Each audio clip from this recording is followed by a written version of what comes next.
So, what's up guys? So today, meron na naman tayong bagong Extreme Smile Rehab. So from this to this. At ang napakagandang question natin for today, ano bang pwede nating gawin kapag wala ka ng ipin pero ayaw mo nang mag-complete dentures? So, if you guys want to find out how we did it, stay tuned. So, eto nga pala ang case natin for today. So, kung titignan nyo, pangit na talaga yung ipin ni Sir, tatatlong piraso, wala pa sa posisyon, basag-basag pa. Ayaw na niyang mag-dentures kasi nga nahihirapan na siya. So, ang gusto niya ay maging fixed bridge na tayo para hindi na natatanggal yung dentures niya, yung prosthesis niya. So, ang pwede natin gawin mga kaibigan, tayo ay mag-aapat na implant at mag-fixed bridge. Actually, meron kang tatlong choice sa amin. Pwedeng ceramic crowns, pwedeng porcelain crowns, pwedeng zirconia crowns. Siyempre, mas mahal yung zirconia. At yung mid-range natin is si porcelain. Pero yung pinakamura namin na all-on-4 is si ceramic 3D printed crowns. Pero hindi ibig sabihin mura yun. Madali nang masira yun. Hindi, actually, matibay yun. Meron ako mga video na pinakaagat natin ng cornic na garay, chicharon. Pero syempre, hindi ko pwedeng i-recommenda yun na pwede mo nang gawin yun. Una-una, masama yun sa katawan mo. Lahat ng sobra, masama. Ito na ang case natin kay Sir. Kung titignan nyo, napaka-pogi na kagad. 4 na implant ang ginawa, tapos ceramic 3D printed ang ating mga ginamit. Just in case lang na masira ni Sir to, ito ay pwede nating i-reprint uli and it would be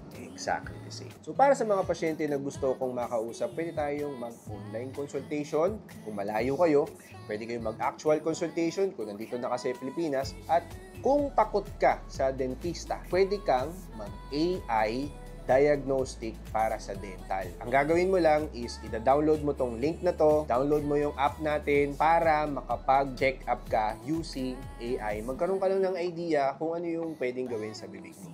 So, thank you guys for watching my videos, guys. Ako nga po pala si Doc Sly Bukad.